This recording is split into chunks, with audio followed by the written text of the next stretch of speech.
Cuba conmemora los 65 años de la gran victoria contra el imperialismo en las arenas de Playa Girón. Desde el centro Fidel Castro comenzó hoy jornada de actividades.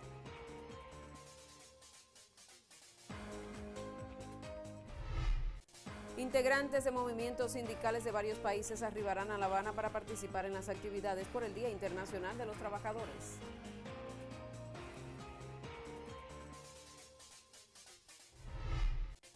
Cuba resultó electa para presidir Red Intergubernamental de la Organización de las Naciones Unidas para la Educación, la Ciencia y la Cultura, UNESCO.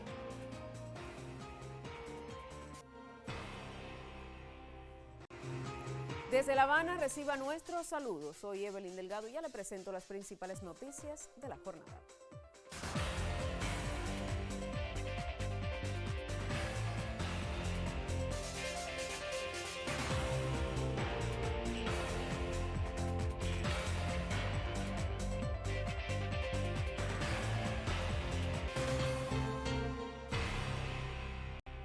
Iniciamos ya con las informaciones y lo decíamos en titulares. Historiadores e investigadores proponen desde hoy una mirada integral a la victoria alcanzada por Cuba en las arenas de Playa Girón contra la invasión estadounidense en el año 1961.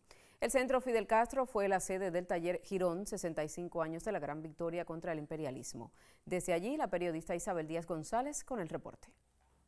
Una jornada de debate y análisis académico sobre la trascendencia de la gran victoria contra el imperialismo en Playa Girón, 65 años después, convocó a historiadores, periodistas y a héroes cubanos. Para Ramón tengo una confianza extrema en el pueblo. Yo estaba con mi uniforme completo y con mi barba del escambray. Hay que ver un lugar donde ha habido un derroche de fuerza militar enemiga, donde podíamos pensar que lo que estaba pasando ahí estaba pasando en toda Cuba. Nosotros no sabíamos que la invasión era por ahí nada más. La tranquilidad del pueblo y la firmeza. El pueblo cubano fue eminentemente revolucionario. En las palabras de inauguración, el director del Centro Fidel Castro Ruz, doctor en ciencias René González Barrios, ratificó la trascendencia de las acciones no solo para Cuba, sino para el mundo. La gran trascendencia histórica de Girón no es lo que ocurrió, sino lo que no ocurrió gracias a Girón. No me refiero al hecho de que hubiera vuelto al capitalismo a nuestro país si hubieran tenido éxitos en consolidar su cabeza de playa, porque de ninguna manera hubieran podido establecer otra vez el capitalismo en nuestro país. De eso estoy seguro. Las Fuerzas Armadas de Estados Unidos, en su criminal actuar durante la invasión mercenaria a Playa Girón y en vínculo con la base naval de Guantánamo, centraron sus reflexiones en esta cita en el año del centenario del líder histórico de la revolución. Vivimos hoy en un contexto geopolítico universal de reacomodo de las potencias hegemónicas y de decadencia del imperialismo yanqui. Los resultados de la agresión militar a Venezuela con el secuestro del presidente legal de la hermana nación han despertado en la presidencia de los Estados Unidos la idea de que cualquier aventura en su traspatio, incluido Cuba, tendrá los mismos resultados. Los 32 cubanos caídos gloriosamente en cumplimiento de su deber internacionalista mostraron al mundo cómo combaten los hijos de esta tierra, con resolución, sin miedo, seguros de la victoria final y de la fuerza invencible de las ideas.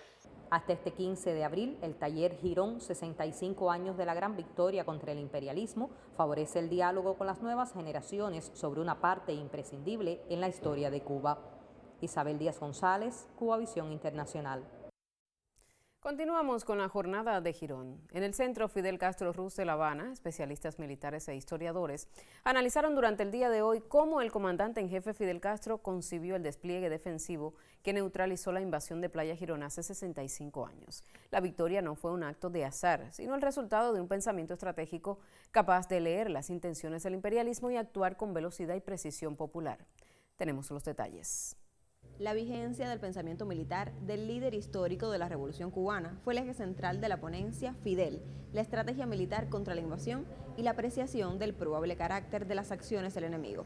Esto como parte del taller Girón a 65 años de la gran victoria contra el imperialismo que tiene lugar en el Centro Fidel Castro Ruz de La Habana, donde se analizó cómo el líder vislumbró la agresión y diseñó un plan de defensa.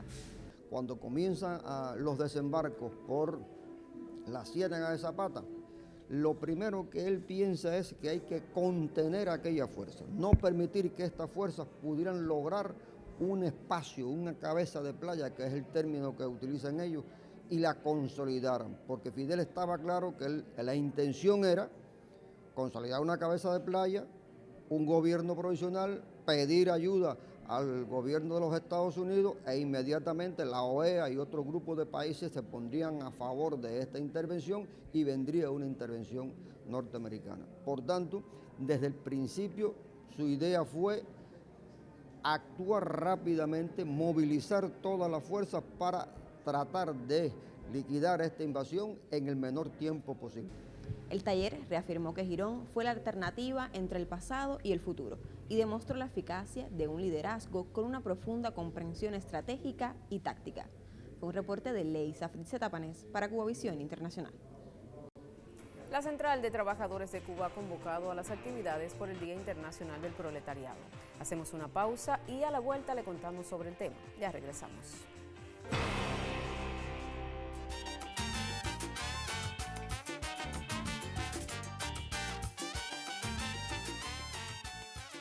La Central de Trabajadores de Cuba, sus sindicatos nacionales y la Asociación Nacional de Innovadores y Racionalizadores convocan a la celebración del 1 de mayo, Día Internacional de los Trabajadores, bajo una idea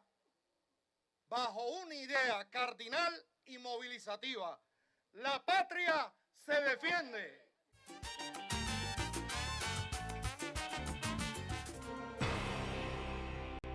Un significativo grupo de dirigentes de confederaciones sindicales de varias partes del mundo y amigos de la solidaridad arribarán a La Habana en los próximos días para participar en las actividades por el Día Internacional de los Trabajadores el venidero 1 de mayo, así como en otros eventos asociados al movimiento sindical proletario a nivel global que acontecerán en la capital cubana. Gertrudis Simón Pineda, jefa del Departamento de Relaciones Internacionales de la Central de Trabajadores de Cuba, así lo dio a conocer. En la parte internacional ya hemos comenzado hace un buen tiempo las actividades. Fundamentalmente hemos recibido el apoyo solidario de todas las organizaciones amigas del mundo y se han realizado varias reuniones virtuales con los principales confederaciones, sindicatos y otras organizaciones, relacionada fundamentalmente con la Federación Sindical Mundial, que convocó a una jornada internacional. Ahora va a desarrollarse desde el día 23 y hasta el 28 la pasantía sindical, donde un grupo de dirigentes sindicales de Latinoamérica, el Caribe y con una amplia representación de Estados Unidos van a actualizarse de todo el trabajo del movimiento sindical cubano y otras actividades colaterales. Asimismo, el día 30 van a participar en los 14 centros que se han escogido de los diferentes sectores y sindicatos para realizar la tribuna antiimperialista en contra del bloqueo económico, comercial y financiero recrudecido en los últimos meses con el bloqueo energético.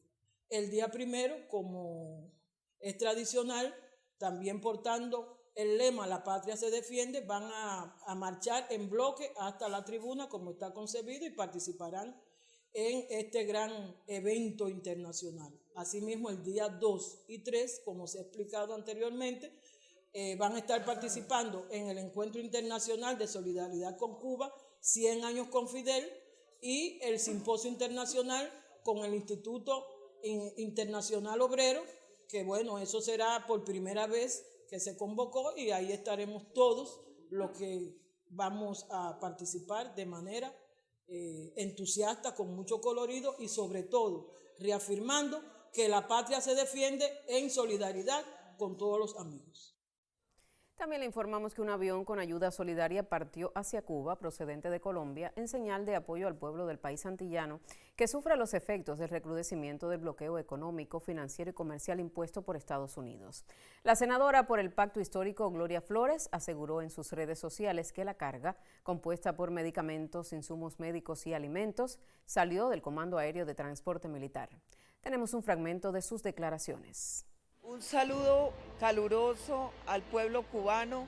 Estamos aquí en la base aérea de Catán, en la ciudad de Bogotá, próximos a partir con un vuelo que contiene ayudas solidarias de distintas organizaciones sociales, de las casas de solidaridad con Cuba y del gobierno de Colombia. Este vuelo va a ser fundamental para seguir tejiendo los lazos de solidaridad y hermandad con el pueblo de Cuba. Hoy más que nunca América Latina y el Caribe están dispuestos a entregar lo mejor de sí en esa acción solidaria después de haber vivido Cuba la situación del huracán el año pasado y las condiciones en las que está actualmente por las medidas unilaterales que se han reforzado por parte de los Estados Unidos. Y vamos con todo nuestro corazón a entregar medicamentos, a entregar también alimentos que pueden mitigar la situación que se vive, pero sobre todo con la solidaridad, como siempre lo hemos dicho, y ustedes lo dicen, la solidaridad es la ternura de los pueblos.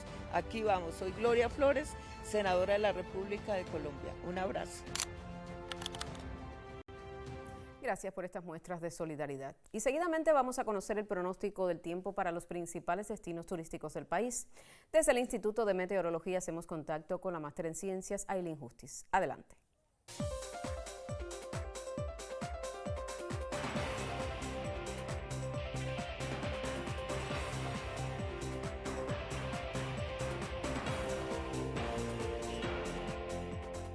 Muchísimas gracias, qué gusto saludarte y el saludo a todos los que están en nuestra compañía. Las condiciones del tiempo sobre Cuba y mares adyacentes se mantienen con poca variación.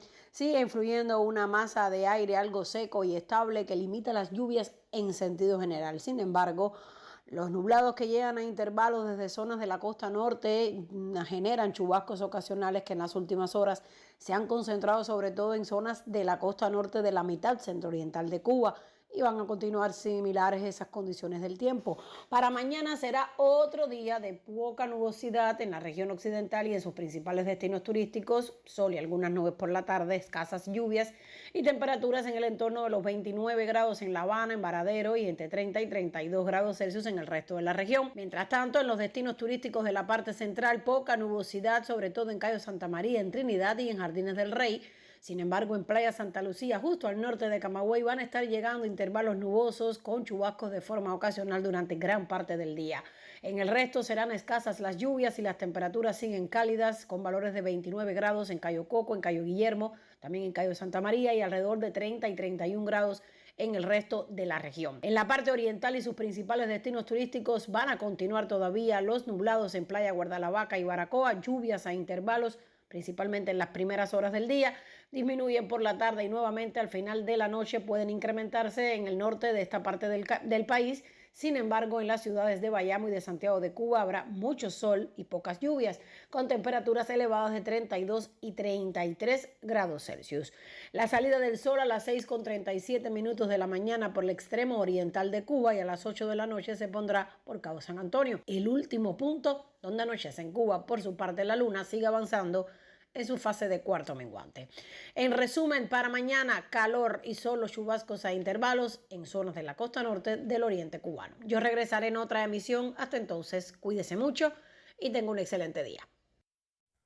Gracias, Ailín. Cuba resultó electa para presidir las labores de la reunión de comisiones nacionales de cooperación con la Organización de las Naciones Unidas para la Educación, la Ciencia y la Cultura, UNESCO. El foro fue instalado en el contexto de la sesión 224 del Consejo Ejecutivo del Ente Multilateral. El país caribeño estuvo representado en el encuentro de la red intergubernamental por la embajadora Dulce Buergo, quien preside la Comisión Nacional Cubana de la UNESCO. Al asumir la responsabilidad, Buergo destacó el papel de las comisiones nacionales en la defensa de la paz y del multilateralismo, así como la necesidad de potenciar la cooperación y la solidaridad internacional en función del desarrollo y el cumplimiento del mandato de la organización. El director general de la UNESCO, Khaled El-Elani, participó en la reunión, siendo la primera a la que asiste tras su elección en noviembre pasado. El-Elani compartió su propuesta de hoja de ruta para la reforma del ente multilateral. Este martes culminó la reunión de comisiones nacionales de cooperación con la UNESCO, en cuya agenda sobresalió el fortalecimiento de este mecanismo de trabajo. Y seguidamente pues vamos a conocer lo que acontece en el mundo de los deportes. En esta emisión nos acompaña en el estudio Claudia Odet. Adelante.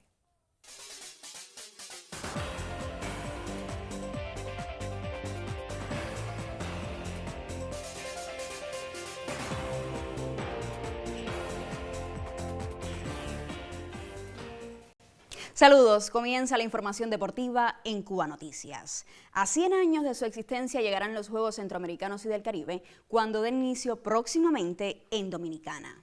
En esta oportunidad se recibirán a más de 6.000 atletas de la región. A propósito, el presidente de Centrocaribe Sport, Luis Mejías, ofreció declaraciones exclusivas a los colegas Giselle Filiu Telles y Enrique Portuondo acerca del ambiente que se respira ya en Santo Domingo.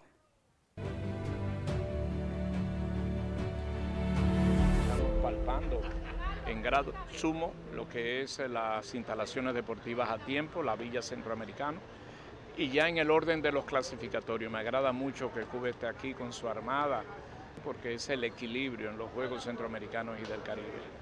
De manera que lo que más tenemos es complacencia del ritmo que llevan los Juegos para llegar al centenario de nuestros Juegos, que harán historia.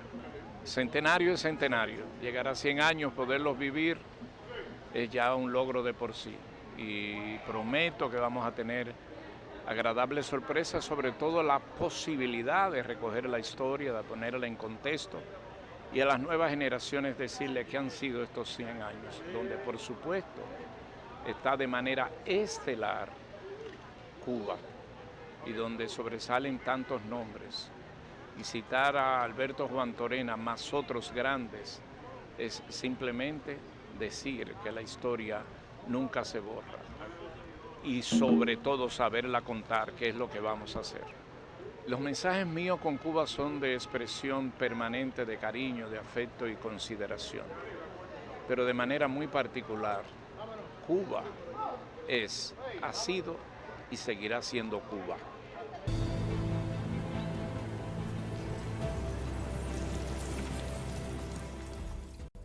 Hablamos ahora del deporte de las bolas y los extrais en suelo nipón, pues Raidel Martínez mantuvo este martes un 100% de efectividad como cerrador en la temporada 2026 de la Liga Profesional de Béisbol en Japón. El pinareño salvó por cuarta ocasión y rebajó su promedio de carreras limpias. El cubano Raidel Martínez sigue cumpliendo a cabalidad su función como cerrador de los Gigantes de Yomiuri en la Liga de Béisbol Profesional de Japón. El diestro no tuvo complicaciones para apuntalar la victoria de los suyos en esta jornada de martes. El rescate representó su cuarto de la campaña en igual cantidad de intentos, a pesar de que comenzó tarde para concluir su preparación. Además, logró igualar en el segundo puesto del liderato en ese departamento estadístico en la Liga Central del circuito nipón. Salió a trabajar en el noveno inning con ventaja de 4-3 ante los Tigres de Hanshin. Tras solo permitir un hit y ponchar a uno, preservó el éxito de Yomiuri en el estadio Koshien de Nishinomiya. También rebajó su efectividad a 2.25 anotaciones limpias por cada 9 entradas de actuación. Martínez ya suma 3 salidas consecutivas sin permitir carreras y todavía no ha regalado boletos. En Barek Miguel Elba Valdés, Cubavisión Internacional. De esta manera culmina la información deportiva en Cuba Noticias. A usted, muchísimas gracias por su atención y hasta un próximo encuentro. Vamos a una pausa. Al regreso, informaciones culturales. Quédese con nosotros.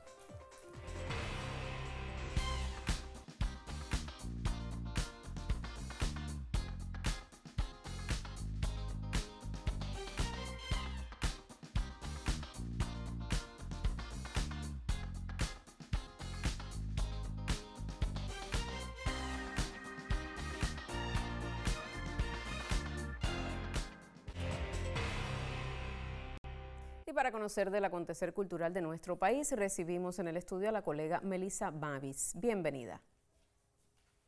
Sí, gracias. El saludo para ti y por supuesto para quienes nos acompañan en esta misión o nos sigan a través de nuestras plataformas digitales para informarse sobre el acontecer cultural cubano.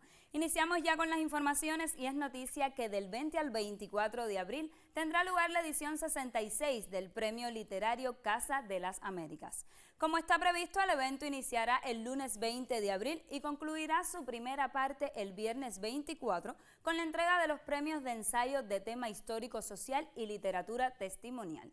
Según se informó a través de las redes sociales del centro, teniendo en cuenta la cantidad de obras de teatro en concurso y el compromiso de jugarlas con el rigor y la seriedad que ellas merecen, el jurado de dicho género solicitó aplazar por un mes su dictamen. Tales consideraciones y el hecho de que tradicionalmente mayo ha sido el mes teatral por excelencia de la institución, la Casa de las Américas decidió aceptar la propuesta, por lo que la entrega del premio literario para el género de teatro tendrá lugar el jueves 28 de mayo. Durante la semana del 20 al 24 de abril se publicarán más detalles sobre el programa de un evento que ha reunido en su devenir a escritores hispanoamericanos con el fin de estimular y difundir las letras del continente. Les recomiendo seguir las redes sociales para que esté al tanto de estas informaciones y mucho más. Continuamos con más sobre el acontecer cultural y el cortometraje cubano de ficción El Último Juego del realizador Daniel Chile integra hoy el programa de Spotlight on Cuba de la edición 43 del Miami Film Festival que se extiende hasta el venidero día 19. Tenemos detalles en nuestro segmento cultural, veamos. La proyección del cortometraje cubano de ficción El Último Juego del realizador Daniel Chile, que participa en la edición 43 del Miami Film Festival, constituye una obra inspirada en los cubanos y el tiempo que nos ha tocado vivir. Así expresó el cineasta desde su página en Facebook, donde también compartió la buena noticia y agradeció a todo el que hizo posible este audiovisual, cuya trama recrea una ciudad solitaria donde las personas son seleccionadas mediante un sistema azaroso para abandonar el país. Cuenta la historia de Antoine, un niño de 12 años que está a punto de partir con sus padres y antes huye de la casa para despedirse de sus amigos y compromete su viaje al recibir la propuesta de un último juego. Con guión de Daniel Chile y Amílcar Salati, el corto fue exhibido en el 46 Festival Internacional del Nuevo Cine Latinoamericano de La Habana e incluye en su elenco a Marcelo Martín, Antoine, el protagonista, Maciel Dueñas, Andros Perugorría, Karen Machado, entre otros actores que complementan el reparto. La edición 43 del Miami Film Festival se extenderá hasta el venidero día 19 de abril con más de 100 películas de 40 países entre estrenos mundiales y obras premiadas. Hasta aquí las informaciones culturales. Gracias por su atención. Siempre es un placer informarle. Gracias, Melissa. Al final de nuestro noticiero lo invitamos a conocer cómo en el municipio de Holguín se apuesta por triciclos eléctricos como parte de una estrategia en medio de restricciones externas que limitan el acceso a combustibles y tecnologías. Nuestro país impulsa alternativas propias para sostener la movilidad. Jordanis Rodríguez Laurencio nos brinda más detalles. Amanece en Holguín, al oriente de Cuba, y para muchos comenzar el día implica un desafío cotidiano: moverse. La escasez de combustible en un contexto económico complejo y marcado por el recrudecimiento del bloqueo de Estados Unidos ha reducido las opciones de transporte público. Ante ese escenario, el país se ve obligado a migrar hacia alternativas como la movilidad eléctrica. Realmente es una necesidad por la falta de combustible. El eléctrico es lo máximo. No, aquí se resuelve bastante con este método de transporte, porque de otra forma es morir en la carretera. Bueno, a mí me parece una opción muy buena porque se resuelve lo que es el traslado del transporte para las personas al trabajo y demás y demás. Lo que sí está duro es el precio, porque todos los trabajadores no tienen la posibilidad de coger y irse en un triciclo porque está caro. Los triciclos eléctricos se multiplican en las calles como una solución práctica ante la crisis del transporte, aunque no exenta de limitaciones. El avance tecnológico ha facilitado que las nuevas tecnologías estén puestas a disposición de la población cubana, y más en la crisis económica actual, y además el bloqueo económico, comercial y financiero impuesto por el gobierno de Estados Unidos contra Cuba, hace que se migre a este sistema de medio alternativo de transporte. Detrás de estos vehículos, una apuesta de la industria nacional para sostener la movilidad en medio de las dificultades. En la empresa del Oriente, Héroes del 26 de julio, se ensamblan triciclos eléctricos como parte de una estrategia que combina producción local con cooperación internacional.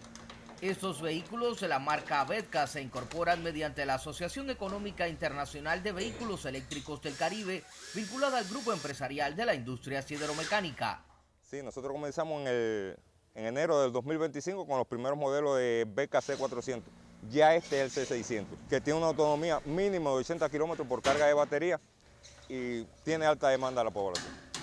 La demanda crece impulsada por la necesidad de alternativas ante el alto costo del combustible y la limitada disponibilidad. Y se ha convertido hoy por hoy en una demanda grandísima. Nosotros que nos llaman periódicamente para si hay, si no hay, cómo hay, que este es bueno, que este es mejor que el otro beca, el diferencial y otra cualidad que tiene, que trae batería de litio tipo 4, que es la misma recibe y da. Se puede adaptar a paneles solares y bueno, hasta ahora es el mejor que ha llegado.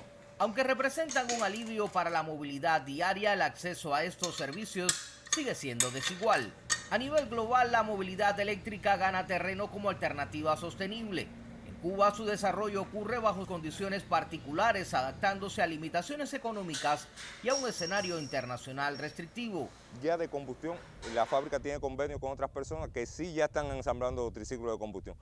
Pero nosotros, la alternativa futurista que tenemos ahora es con paneles solares, que ya se están haciendo los primeros prototipos en La Habana, que pienso que pronto lleguen aquí. Porque él, así con esa batería, camina a más de 80 kilómetros. Ya con el panel solar tiene más autonomía, más demanda. Y eso que hace falta, que venga con paneles solares, así que ese sería lo mejor que hagan. Y Holguín, yo pienso que será la provincia que arranque con ese sistema de ensamblaje de paneles solares. Sin resolver de fondo los problemas estructurales del transporte en la isla, estas iniciativas muestran cómo la innovación se abre paso en medio de la escasez. Una alternativa que no sustituye las carencias, pero que alivia al menos parcialmente la movilidad cotidiana de los cubanos. El camarógrafo Eddie de la Pera y Jordanis Rodríguez Laurencio, Cubavisión Internacional. Así concluye esta emisión de Cuba Noticias. Otras informaciones en próximos espacios y también en las plataformas digitales. Tenga presente que estamos en Facebook, X y YouTube. Gracias por informarse con nosotros.